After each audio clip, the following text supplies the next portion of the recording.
where we bring you news as it happens. Our top story tonight is that a Category 4 hurricane has hit the Florida Keys.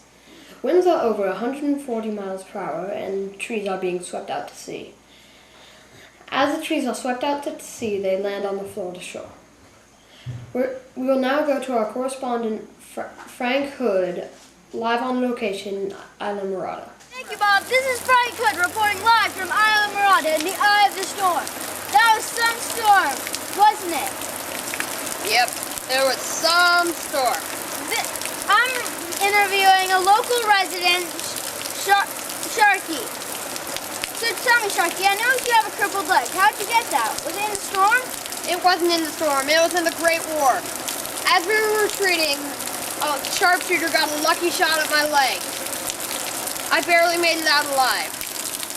Then I became a deep sea diver and retrieved pirate doubloons. That's where I got this necklace. Nice. So tell me, how'd you survive the storm? I couldn't have done it without the help of my friends. Jake Pitney got me out from under my boxcar home, and Rudy didn't make it out alive. Rudy is my pet dog, and my pet mule was not happy about that because they were best friends. Sad. So what do you plan on doing after the hurricane? I plan to help my friends and honor the dead. Well, thank you for your time, Sharky. Back to you, Bob. Thank you for that compelling report, Frank. Now we have a special guest, one of the younger survivors from the hurricane, Jake Pitney. How do you do, Jake? I'm doing good. I'm just sad about all the tragic deaths in the hurricane. Speaking of the hurricane, where were you when it was happening? Well, it started when the boards flew off the windows. Star had sleeping sickness, so we had to get to the hospital quick. So we ran outside into the truck. There was no room in the front for me, so I had to go into the back. And then all these branches kept falling on me. So I have all these bruises now. And so then when we got to the hospital, it flew off the ground and we had to jump out of it. It hit into a mountain or hill, and then the rescue train came.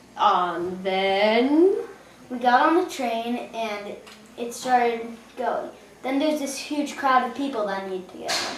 When we stopped for them, a massive wave came. My parents jumped out, but I didn't have enough time to get out. The train was thrown off the tracks. I got tossed and turned, and then I flew out. When I woke up, I was in a gumbo limbo tree 20 feet above the ground. My dad helped me get down, and that's the end of my story. Really? How is Star now? Is she still sick? She's better. I'm glad Star's alright. Well, yeah, but my good friend Mara is missing. If you see this girl, call 1-760-123-4567. Thank you for sharing your horrible tragedy.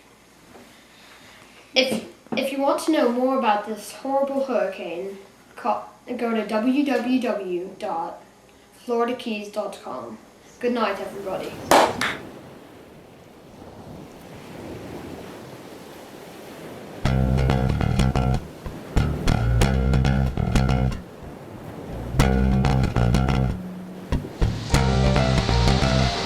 Thank you, Bob. How is Star now? She's Being a sharpshooter got a lucky shot at my leg. Okay, Ryan, go. Then I became Okay, that's you. I messed up. Okay, go. Thank you for that. The youngest survivors from the Okay, hurricane, go. Jake Pitney. How do you do, Jake?